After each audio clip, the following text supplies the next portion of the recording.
Hello champions, मैं हूं आपका दोस्त, आपका गाइड, आपका मेंटर सीए शंकर लखवानी और सेल्फ पेस्ड ऑनलाइन मॉड्यूल का सेट ए लॉ की टेंशन को भगाए बिना मैं आज यहां से उठने नहीं वाला। ए से लेकर के जेड तक, बेसिक से लेकर के एडवांस तक सारी की सारी बातें कवर करूंगा। क्या मटेरियल फॉलो करना है, क्या क्लासेस आपको देखने की जरूरत है या फिर यूट्यूब से काम चल जाएगा। 13 मोस्ट इंपॉर्टेंट पॉइंट्स मैं आप लोगों के लिए लेकर आया हूं, जिससे आपकी जो लॉ की प्रिपरेशन की जर्नी है ना बहुत स्मूथ हो जाएगी। चैप्टर वाइज वेटेज भी मैं आज आप लोगों को दूंगा और आपका क्या छोड़ दोगे तो काम चल जाएगा। पूरा का पूरा डीप डाइव डिस्कशन करूंगा कि आपको किस तरीके से लॉ की प्रिपरेशन करनी है, क्या रिवीजन करना है नहीं करना है, सब कुछ बात डीप में करूंगा। 2 प्रो टिप्स आपको दूंगा जो कि पक्का आपकी लॉ में एफिशिएंसी बढ़ा के जाएगी, नेक्स्ट लेवल करके जाएगी। एक बोनस टिप जो कि आपको बहुत काम लगने वाली है और 3 मोस्ट इंपॉर्टेंट मैसेजेस मैं आप लोगों को दूंगा जो कि प्लीज आप सुने बिना जाना मत, नहीं तो आप ही का नुकसान है। जबरदस्त तरीके से सारी की सारी चीजें कवर करूंगा 3 मोस्ट इंपॉर्टेंट मैसेजेस देकर के आप लोगों को एंड में। ठीक है, तो सारी की सारी कितनी 19 बातें मैं आप लोगों से करूंगा जो कि आपको पक्का मदद करने वाली है। तो वीडियो को स्किप मत करना, बीच में से 5-10 second worth every single minute ये वीडियो होने वाला है, ये मैं आप लोगों को गारंटी के साथ बोल रहा हूं। सर, टेलीग्राम पे मैंने आप लोगों को पूछा था कि मैं क्या क्या कवर करूं लॉ के वीडियो में, तो आप लोगों ने मेरे को जो भी बताया ना सारा का सारा इस वीडियो में मैंने कंपाइल कर लिया है। टेलीग्राम पे एक्टिव रहना, क्योंकि मैं आप लोगों के वहां पे राय लेता रहता हूं और आगे भी लेता रहूंगा जब मैं SCPM की वीडियो बनाऊंगा या आगे भी कोई भी वीडियो बनाऊंगा। तो टेलीग्राम पे प्लीज एक्टिव हो जाना, लिंक डिस्क्रिप्शन में दे रहा हूं। CA Shankar Lakhwani Telegram channel का नाम है। ठीक है, स्पॉम सेट ए लॉ की शॉर्ट सक्सेस स्ट्रेटेजी में आप लोगों के लिए लेकर आया हूं। लेकिन प्लीज वीडियो को है ना लाइक कर देना ताकि मैं मोटिवेटेड रह पाऊं आप लोगों के लिए बढ़िया वाला काम करने के लिए। ज्यादा से ज्यादा दोस्तों के साथ शेयर कर देना और कमिटमेंट करके जाओ कमेंट में that yes I will definitely do wonders in law. क्या कमिटमेंट करना है अपने को? Yes I will definitely do wonders in law, जैसे अपन लोगों ने कमिटमेंट किया था सीए फाइनल एग्जाम के टाइम पे। अभी अपन लॉ में भी क्या करेंगे, मचा देंगे, धूम मचा देंगे। ठीक है सर, फाड़ के आएंगे। सुन लो, कमिटमेंट करो कि yes I will definitely do wonders in law और फटाफट से वीडियो को लाइक कर दो और आगे बढ़ते हैं। सुनो, सबसे पहली बात मैं आप लोगों को ये करना चाहूंगा कि क्लासेस आपको लेने की जरूरत है या सेल्फ स्टडी करोगे तो चल जाएगा। तो देखो सर, बहुत सिंपल सी बात मैं आप लोगों को बोल रहा हूं कि अगर आप लोग फर्स्ट टाइम लॉ पढ़ रहे हो ना जिंदगी में और आपका IBS का भी अटेम्प्ट आने वाला है, तो मेरा जो है ना रिकमेंडेशन ये रहेगा कि आप क्लासेस ले लीजिए। ठीक है सर, क्लासेस के बिना काम चल जाएगा क्या? तो मैं 3 मोस्ट इंपॉर्टेंट मैसेजेस दूंगा ना, उसमें मैं बात कवर करूंगा कि क्लासेस के बिना भी बहुत सारे लोगों का काम चल रहा है। तो सर फोमो फील मत करना कि क्लासेस नहीं ली तो मेरा लॉ नहीं हो पाएगा, हो जाएगा। ठीक है, स्क्रीन को थोड़ा सा बड़ा कर देते हैं।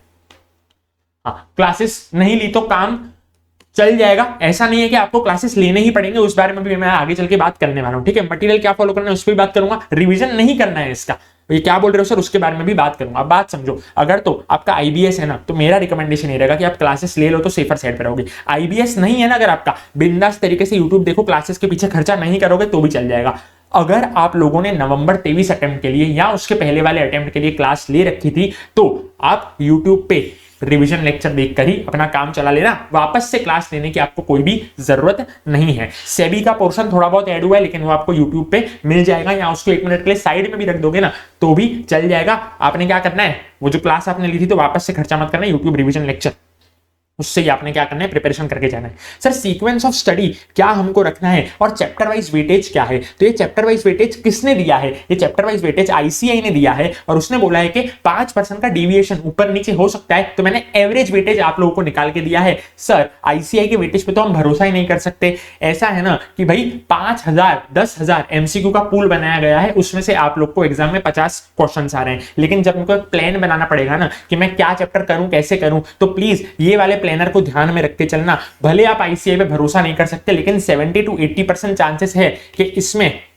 जो ICAI ने वेटेज बताया है ना उस हिसाब के सही आए। मतलब ICAI क्या बोल रहा है, 5% का ऊपर नीचे होगा। ठीक है, तो एक प्लान बनाने के लिए अपन ये कर सकते हैं, क्योंकि और कहीं से भी अपने को एग्जैक्ट वेटेज तो पता नहीं चलने वाला। तो ये प्लान जो है ना, ये प्लान के हिसाब से करना, जो मैं सीक्वेंस बोल रहा हूं ना उस हिसाब से करना, तो आपके अच्छी तरीके से प्रिपरेशन हो जाएगी। अब बात ऐसी है ना, सेबी के साथ फेमा के साथ स्टार्ट अगर करोगे ना चक्कर खा के गिर जाओगे, बता रहा हूं। तो प्लीज सेबी के साथ फेमा के साथ स्टार्ट मत करना।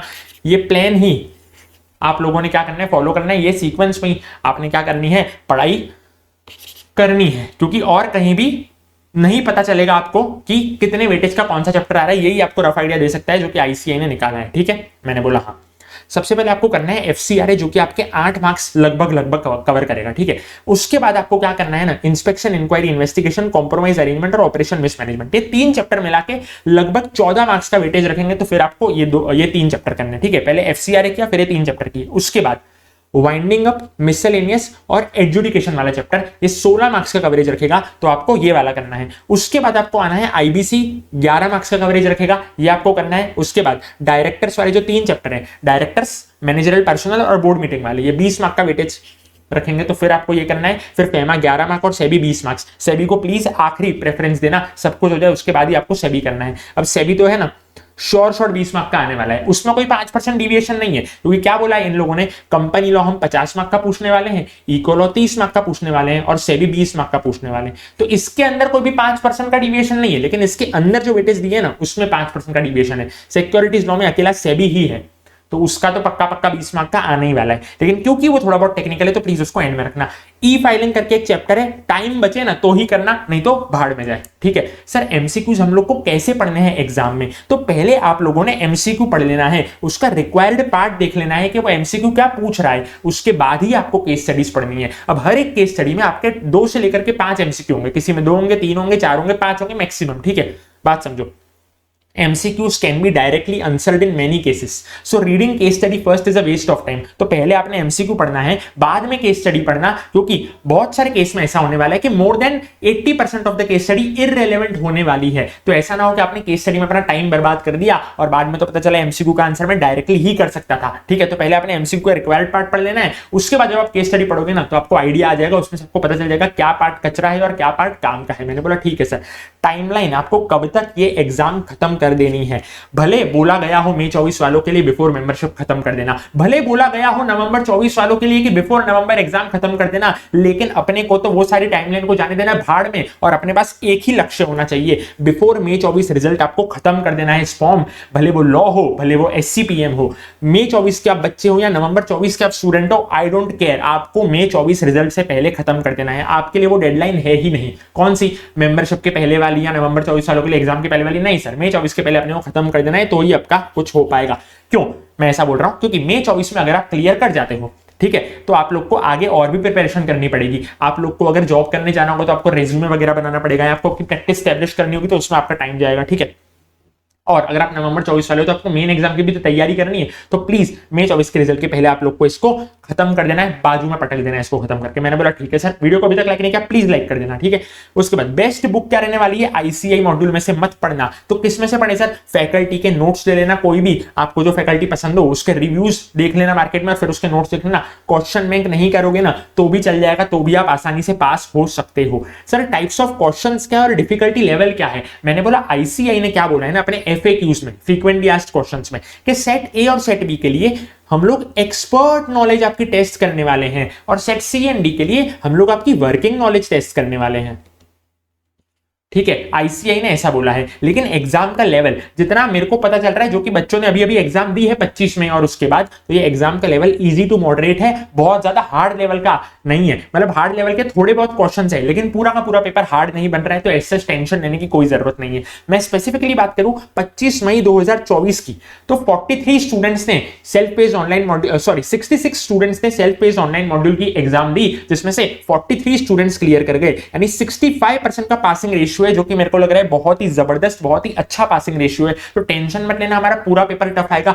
हो सकता है थोड़ी केस स्टडीज आपकी, थोड़े क्वेश्चंस आपके टफ आ जाएं, लेकिन पूरा पूरा पेपर आपका टफ नहीं आएगा। इजी टू मॉडरेट कैटेगरी में अभी तक तो डाल सकते हैं हम पेपर को, ठीक है। बात समझो, direct as well as application based MCQs दोनों के दोनों पूछ रहा है ICI। तो ऐसा मत सोचना कि सारे के सारे जो MCQs होंगे वो केस बेस्ड ही होंगे, मतलब केस स्टडी होगी उसके अंदर जो MCQ होंगे ना, हो सकता है वो ऐसे हो कि आपको डायरेक्टली भी उसका आंसर आ जाए बिना केस स्टडी पढ़े। तो दोनों टाइप के MCQ पूछ रहा है, डायरेक्ट भी पूछ रहा है, एप्लीकेशन बेस्ड भी पूछ रहा है। हाउ टू स्टडी, लोग क्या बोलते हैं, how to study since there are no descriptive questions. मैंने बोला कुछ भी रट्टा मारने की जरूरत नहीं है, don't memorise anything except penalties and time limits. Penalties and time limits का आपको थोड़ा बहुत रट्टा मारना पड़ेगा, लेकिन बाकी सब आपको रट्टा नहीं मारना है। आपको सेक्शन नंबर 1 भी याद नहीं करना है प्लीज। हो सकता है सेक्शन नंबर आपको आ जाए, किसी भी एक MCQ में आपको हो सकता है काम में आ जाए सेक्शन नंबर इसका, तो 2 मार्क के लिए आपको इतनी सारी मेहनत करने की जरूरत नहीं है।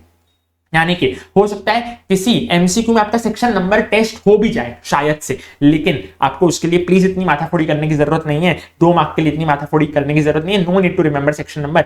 आपको क्या करना है ना, लॉ को किस तरीके से पढ़ना है, आपको उसको अपनी रीजनल लैंग्वेज में समझना है। हिंदी, मराठी, गुजराती, पंजाबी, आप लोग को उसको रीजनल लैंग्वेज में समझना है। क्यों? क्योंकि डिस्क्रिप्टिव क्वेश्चंस तो अब आएंगे नहीं। तो मेरे टाइम पे जो डिस्क्रिप्टिव क्वेश्चंस आते थे, मेरे को जो टेंशन लेनी पड़ती थी लॉ की लैंग्वेज को पढ़ने की, याद करने की, नॉट विथस्टैंडिंग एनीथिंग कंटेंट ढिगना फलाना, अब वो आपको आएगा नहीं। तो प्लीज लॉ की ब्यूटी को समझो, उसके टफ लैंग्वेज से अब डरना छोड़ दो, उसको मैगजीन के जैसे पढ़ो, उसको समझने की कोशिश करो, और वहां पे हिंदी में समझो। ठीक है, अभी पढ़ते वक्त हिंदी में समझो, उधर भी हिंदी में खुद के इंटरप्रेट करो और ऑप्शन टिक करके आ जाओ। बहुत ज्यादा बेनिफिट है, टेंशन लेने की जरा भी जरूरत नहीं है। ठीक है, मैंने बोला हाँ। Are MCQ compilations enough? मैंने बोला नहीं सर, एमसीक्यू कंपाइलेशंस इनफ नहीं है, वो ओनली फॉर प्रैक्टिस है। और मेरे हिसाब से there is no need to practise MCQs. आपको फोकस करना है नोट्स पे without question bank to clear law. ठीक है, अगर आपको लॉ को क्लियर करना है ना, नोट्स को बार बार करो, नोट्स पे फोकस करो, क्वेश्चन बैंक जाए भाड़ में। एमसीक्यू की कंपाइलेशंस को भी मैं बोल रहा हूं 1 मिनट के लिए साइड में रखो, नोट्स को पढ़ोगे ना, पक्का पक्का गारंटीड पास हो जाओगे। मैं आगे आ रहा हूं इस पे, इस बात को और एलेबोरेट करूंगा, वीडियो में बने रहना। देखो सर क्या बोल रहा हूं मैं, नो रिविजन। ये जो है अपना लॉ, स्पॉम का law, self paced online module का लॉ, इसके आपको रिवीजन नहीं करनी। सर रिवीजन नहीं करने का मतलब क्या है? देखो सर, आपको क्लासेस फिनिश करनी है, या आप यूट्यूब लेक्चर्स कर रहे हो तो वो फिनिश करने हैं, या आप सेल्फ स्टडी कर रहे हो तो ठीक है आप वो करो। और जब जब वो क्लास ले रहे हो, जब जब वो यूट्यूब लेक्चर देख रहे हो ना, सेम डे पे वो चैप्टर आप पढ़ो, जैसे कि नॉर्मल आप करोगे। यानी कि मैंने अभी क्लास देखी, फिर उसको मैंने पढ़ लिया, क्लास देखी, वो चैप्टर मैंने पढ़ लिया, उसके बाद सारे के सारे चैप्टर को एक मैगजीन के जैसे रीड मार लो और जाके एग्जाम देने बैठ जाओ। क्यूमुलेटिव रिवीजन मत करने बैठना ऑडिट के जैसे। ठीक है, ये सेल्फ पेस्ड ऑनलाइन मॉड्यूल को जितना हो सके जल्दी खत्म करो, बाकी सब्जेक्ट पे आपको ध्यान देना है। इसका क्यूमुलेटिव रिवीजन करने मत बैठ जाना। जैसे ही आप लोगों ने क्या किया, पहले सारे चैप्टर इंडिविजुअली पढ़ लिया अपने क्लास के साथ, यूट्यूब लेक्चर के साथ, फिर एक बार पूरी की पूरी बुक मैगजीन के जैसे पढ़ ली और जाके एग्जाम देके आ जाओ। टेंशन फटाफट खत्म करो, रिवीजन इसका बार बार मत करने बैठना। How to complete ICI lectures in an effective manner. मैंने बोला देखो, पहला लेक्चर देखो पहले तो, ठीक है। अगर तो आपको लग रहा है फालतू है, वो लोग नहीं अच्छे से करा रहे आईसीआई वाले, ठीक है, जो आईसीआई ने वो निकाला है ना 40 घंटे वाले लेक्चर, अगर आपको वेस्ट ऑफ टाइम लग रहा है ना, तो फटाफट से एक्सटेंशन लगाओ और उसको एज सुन एज पॉसिबल खत्म करो। ठीक है, इसमें भी एक ध्यान रखना, अब आईसीआई ने धीरे धीरे एक्शन लेना चालू कर दिया है, तो 24 घंटे का अपना दिन होता है। तो ऐसे सब मत करना कि एक ही दिन में आपने 48 घंटे का कंटेंट देख लिया। थोड़े लिमिट में आप देखना, 10-12 घंटे का कंटेंट देखोगे तो भी चल जाएगा। मैं बोल रहा हूं 15 घंटे का कंटेंट देखोगे एक्सटेंशन लगा के, स्पीड बढ़ा के, तो भी चल जाएगा। लेकिन ऐसा नहीं करना कि 24 घंटे के दिन में आप 48 घंटे का कंटेंट देख रहे हो, नहीं तो पकड़े जाने की संभावना थोड़ी ज्यादा है, क्योंकि आईसीआई अब क्या आ रहा है ना, बीस्ट मोड में आ रहा है, एक्शन देने वाला है। ठीक है, मतलब ले रहा है थोड़ा बहुत एक्शन वो। ठीक है, वेस्ट ऑफ टाइम अगर आपको लग रहा है तो एक्सटेंशन करके फटाफट खत्म कर देना। फ्रूटफुल अगर आपको लग रहा है ना, तो पूरा पूरा दिन बैठो और जल्दी से जल्दी इसको खत्म करने की कोशिश करो। भले नॉर्मल स्पीड में आप देख रहे हो तो फटाफट से इसको खत्म करने की कोशिश करो। पूरा पूरा दिन बैठ के लॉ को, एससीपीएम को खत्म करो, ताकि मेन एग्जाम की प्रिपरेशन आप जल्दी से जल्दी क्या कर पाओ, शुरू कर पाओ। अगर आपका नवंबर 24 अटेम्प्ट है तो मई 24 अगर आपका अटेम्प्ट था तो टेंशन ही नहीं है, करो, लेकिन मई 24 के रिजल्ट के पहले कर देना। ठीक है, उसके बाद पहले है ना लॉ को कंप्लीट कर लो, उसके बाद एससीपीएम की तरफ जाना, या फिर ऑल्टरनेटिवली पहले एससीपीएम को कर लो फिर लॉ की तरफ जाना। दोनों सब्जेक्ट को साइमल्टेनियसली मत उठाना, एक एक करके उठाओ शांति से और फिर खत्म कर दो। ठीक है, पहले लॉ को उठाया खत्म किया, एससीपीएम को उठाया खत्म कर दिया, दोनों अभी नाव में पैर मत रखने जाना। उसके बाद किसने पूछा था, आईसीआई का एमसीक्यू पोर्टल वाले एमसीक्यू, आईसीआई के मॉड्यूल एमसीक्यू, एमटीपी जो अभी अभी आईसीआई ने रिलीज करी है, और ओल्ड एमसीक्यूज, ये सब करना पड़ेगा क्या? मैंने बोला बेटा नहीं करना पड़ेगा, मत करो चलेगा, खाली नोट्स कर लोगे ना, मैं आपको पक्का पक्का 100% गारंटी दे रहा हूं आप लोग पास हो जाओगे। क्वेश्चन बैंक भी करने की जरूरत नहीं है। लेकिन आपने ये सारे एमसीक्यूज कर लिए ना, तो कोई गारंटी नहीं है वही वाले एमसीक्यू रिपीट होके आने वाले हैं। ठीक है, 5-10 हजार एमसीक्यूज का पूरा उनके पास जत्था है, जिसमें से आपको 50 एमसीक्यू मिलने वाले सिस्टम जनरेटेड, तो कोई गारंटी नहीं है कि वही वाले एमसीक्यू आपके रिपीट होंगे जो कि आईसीआई ने अभी तक मार्केट में रिलीज कर रखे हैं मॉड्यूल में या एमटीपी में, या पुराने वाले एमसीक्यू आईसीआई एमसीक्यू पोर्टल वो लोग नए एमसीक्यू बनाते जा रहे हैं। ठीक है, तो पुराने करके फायदा नहीं है। नोट्स आप जितना ज्यादा करोगे ना उतना ज्यादा आपका अच्छा हो जाएगा। प्रैक्टिस के लिए कर सकते हो पुराने वाले, लेकिन मैं तो बोलता हूं प्रैक्टिस भी 1 मिनट के लिए साइड पे रखो, नोट्स पे सारा फोकस करो। ICI lectures enough. तो जो मेरे को रिव्यूज आए हैं, मैंने बोला मैं टेलीग्राम पे रिव्यूज लेते रहता हूं, तो प्लीज टेलीग्राम चैनल को ज्वाइन कर लेना। CA Shankar Lakhmani Telegram channel का नाम है। बात सुनो, आर आईसीआई लेक्चर्स इनफ तो नो। मेरे को ऐसे रिव्यूज आए हैं कि वो लोग है ना प्लेन रीडिंग कर रहे हैं पीपीटी की। अब मैं आपको क्लियर कर दूं, एससीपीएम के जो रिव्यूज है ना वो तो भी अच्छे आए हैं, डिसेंट आए हैं, लेकिन लॉ वाले जो रिव्यूज हैं वो अच्छे नहीं आए। ऐसा बोला गया कि वो लोग प्लेन रीडिंग कर रहे हैं पीपीटी की, उनकी टीचिंग स्टाइल अच्छी नहीं है। तो जो आप लोग ऐसा बोल रहे हो रिव्यूज के हिसाब से, मेरे को लगता है कि आईसीए के लेक्चर्स इनफ नहीं है, तो यहाँ क्लास ले लेना या तो फिर यूट्यूब लेक्चर्स देख लेना, ठीक है, अगर आपको खर्चा नहीं करना हो तो। अब अभी तक वीडियो को लाइक नहीं किया तो प्लीज लाइक कर देना। 2 प्रो टिप्स मैं आप लोगों को देने आया हूं। सेबी जो है ना 20 मार्क्स का है, मैंने बोला था इसमें 5% डिविएशन वाला नहीं लगेगा। सेबी तो है 20 मार्क का, जैसे कंपनी लॉ 50 मार्क का है, इको लॉ 30 मार्क का है और सेबी 20 मार्क का है, ठीक है। इसके अंदर जो टॉपिक है ना उस पे 5% का डिविएशन लग रहा है कि 5% ऊपर नीचे, जो भी इन लोगों ने सेक्शन वाइज वेटेज दे रखा है, चैप्टर वाइज वेटेज, ठीक है। यानी कि सेबी जो है ना वो तो पक्का 20 मार्क का आने ही आने वाला है, और एक थोड़ा सा टेक्निकल है। तो अगर आप इसको लास्ट प्रेफरेंस पे रख रहे हो ना, और अगर आपके छूट भी गया ना, तो आपका 80 मार्क के कंटेंट में से 50 मार्क लाना पॉसिबल है। तो टेंशन मत लेना मेरा सेबी छूट गया है, तो मैं बोल रहा हूं आपको करके जाना है, मैं मना नहीं कर रहा हूं करने के लिए, लेकिन अगर आपने उसको 1 मिनट के लिए साइड में भी रख दिया ना, तो भी आप आसानी से लॉ में पक्का पास हो सकते हो। तो सेबी की टेंशन ज्यादा मत लेना, उसका 20 मार्क का आने ही वाला है, मैं आपको अभी से ही बोल के भेज रहा हूं। लेकिन अगर आप लोगों ने बाकी का 80 मार्क का कंटेंट कर लिया तो भी आप 50 मार्क लाके पास हो सकते हो। बाकी हो सके तो आपको सेबी भी कवर करना है, ठीक है। ये थी पहली प्रो टिप। दूसरी, डोंट मेक नोट्स। बहुत सारे लोग मैं देख रहा हूं कि नोट्स बना रहे हैं, और मेरे को वो लोग भेज भी रहे हैं टेलीग्राम पे कि नोट्स बना के। मैंने बोला नोट्स बनाने में मेहनत नहीं करनी आप लोग को लॉ में बेटा, क्या करना है, rather prepare for main subjects. अगर आपको नोट्स बनानी है तो मेन सब्जेक्ट के बनाओ, या तो फिर वो टाइम जो है वो मेन सब्जेक्ट की क्लासेस में, मेन सब्जेक्ट की प्रिपरेशन में लगाओ। इसके नोट्स बनाने की जरूरत नहीं है, इसमें आपको 50 मार्क आ जाएंगे आसानी से। आप लोग कोई भी मार्केट में फैकल्टी के नोट्स उठाओ और उसको पढ़ाई कर लो। सर बोनस टिप, जो चैप्टर्स मेरे को वीक लग रहे हैं ना, जो चैप्टर्स में छोड़ने के बारे में सोच रहा हूं ना, उसके लिए आपको क्या करना है, बुक उठानी है, पेज आप लगे, मतलब देखो पहला पेज आया, उसमें खाली आपको आंकड़े यानी कि फिगर्स देख लेने। मान लो परसेंटेज कोई आ गया, डेज कोई आ गया, रुपीस कोई आ गया, बाकी पूरा पेज छोड़ दो। कौन से चैप्टर जो कि आपको वीक लग रहे हैं, जो कि आप वैसे ही छोड़ने वाले हो ना, उसके लिए मैं बोल रहा हूं। सारे चैप्टर में ऐसा मत कर देना। जो आप छोड़ने की सोच रहे हो 1-2 चैप्टर, उसके बारे में मैं आपको बोल रहा हूं कि पेज उठाया, पेज 1, उसमें जितने भी आंकड़े हैं ना, परसेंटेज, डेज, रुपीस, वो पढ़ लिया, बाकी पेज गया भाड़ में ना। पेज नंबर 2 उठाया, सारे आंकड़े मैंने पढ़ लिए, फिगर्स पढ़ लिए, तो आपको एमसीक्यू में बहुत ज्यादा काम आ जाएगा। हो सकता है कम मेहनत में आपको वो ज्यादा मार्क्स दे जाए, ठीक है। वो भी लिमिटेड चैप्टर जो कि आप छोड़ रहे हो। अब इंपॉर्टेंट मैसेजेस, अगर आपको लॉ स्पॉम को अच्छी तरीके से क्लियर करना है तो समझो, deviation is the key to failure. मेरे को पता है ये वीडियो देखने के बाद भी आप लोग अपने नोट से है ना डिविएट होने वाले हो। आप लोग भागोगे एमसीक्यू कंपाइलेशंस के पीछे और सोचोगे कि मैं एमसीक्यू कंपाइलेशन पढ़ के जाता हूं और मैं एग्जाम में बैठ जाता हूं। मैंने बोला नहीं sir, MCQ compilations should not be your only source of preparation. Refer only after the notes are done. Notes आपके हो गए ना, फिर प्रैक्टिस पर्पस के लिए रिफर कर सकते हो।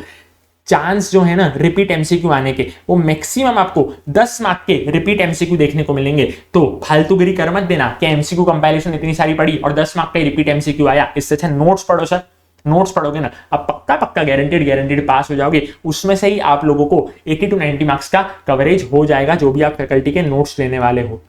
और नंबर ऑफ पेजेस तो सेम ही रहेंगे। आप नोट्स पढ़ोगे, नोट्स आपके 200-250 पेज के होंगे, और एमसीक्यू के कंपाइलेशंस भी लगभग उतने ही चले जाएंगे। तो जब आपको टाइम देना है तो नोट्स पे दो ना, जो कि आपको गारंटीड पास करके जाना है, ठीक है। मैंने बोला हाँ। उसके बाद learn from the experiences of students who have appeared for SPOM but don't change your strategy again and again. अब देखो, आज एक बंदा देख के आया सेल्फ पेज ऑनलाइन मॉड्यूल, वो यूट्यूब पे आके ये बोलेगा, वो टेलीग्राम पे आके ये बोलेगा। मैंने बोला उसके एक्सपीरियंस से आप लर्न करो, जो भी आपको लग रहा है ना कि ये मेरे को चीजें अप्लाई करनी हो अप्लाई करो, लेकिन अपनी मेन स्ट्रेटेजी को बार बार मत बदलो। जैसे कि स्टूडेंट ए है, वो बोलेगा फेमा और वाइंडिंग अप की जो केस स्टडी है ना, वो रिपीट केस स्टडी आई थी, तो आप जाओगे अपना बाकी प्रिपरेशन छोड़ के फेमा वाइंडिंग अप की रिपीट केस स्टडी देखने बैठ जाओगे। अरे आपको क्या पता कि आपके वाले पूल में वो आएगी कि नहीं आएगी? भाई 5-10 हजार क्वेश्चन में से उसको कौन से 50 क्वेश्चन आ रहे, आपको कौन से 50 क्वेश्चन आ रहे, भाई पूरा का पूरा लक का खेल है। अब दूसरा स्टूडेंट आएगा, बोलेगा सेबी हार्ड आया था, हो सकता है आपके केस में सेबी इजी आ जाए। तो टेंशन वेंशन ज्यादा लेना मत, गैम्बल है कि कौन सा क्वेश्चन किसको आ रहा है, तो एक दूसरे की देखा देखी मत करने बैठना, ठीक है। इधर मैंने बोला हाँ, क्लासेस लेते वक्त आपको किन बातों का ध्यान रखना है। सबसे पहली बात तो समझो, जो भी रिव्यूज अभी आए ना, जो भी बच्चे अभी स्पॉम का पेपर दे के आए हैं, तो मैंने उनके मुंह से सुना है कि मैराथन के बेसिस पे भी उन लोगों ने क्लियर कर लिया है। तो अपने दिमाग में ऐसा फोमो मत क्रिएट करना कि मैंने क्लास नहीं ली है तो मैं तो फेल ही हो जाऊंगा। भाई उन लोगों ने भी क्लास नहीं ली, वो भी पास हो गए ना। तो क्लासेस के बिना भी आप आसानी से पास कर सकते हो। मैराथन के बेसिस पे भी बच्चे पास होने, तो बहुत ज्यादा टेंशन लेने की जरूरत नहीं है। दूसरा, अगर तो आप क्लास ले रहे हो ना, तो प्लीज क्वालिटी पे फोकस करना, प्राइस पे फोकस मत करना, क्योंकि आजकल बहुत सारी, मतलब मैं क्या बोल रहा हूं, कम प्राइस पे क्या आ रही है, क्लासेस बिक रही है। तो मैं अफोर्डेबल प्राइसिंग के खिलाफ नहीं हूं, मैं क्या बोल रहा हूं, price should not be the only factor. I am not against affordable prices, अगर लो प्राइस और बेस्ट क्वालिटी मिल रही है तो बिंदास तरीके से जाओ, लेकिन क्वालिटी को भी फोकस करना, डेमो लेक्चर देखना। प्लीज वीडियो को लाइक करके मेरे को मोटिवेशन देके जाओ और कमिटमेंट करके जाओ कमेंट में that yes I will definitely do wonders in law. ठीक है, ज्यादा से ज्यादा दोस्तों के साथ शेयर करो ताकि सबका भला हो पाए। मिलते हैं नेक्स्ट वीडियो में, till then keep studying and keep learning, keep fighting, all the very best my dear CA champions. फोड़ के आना लॉ में भी।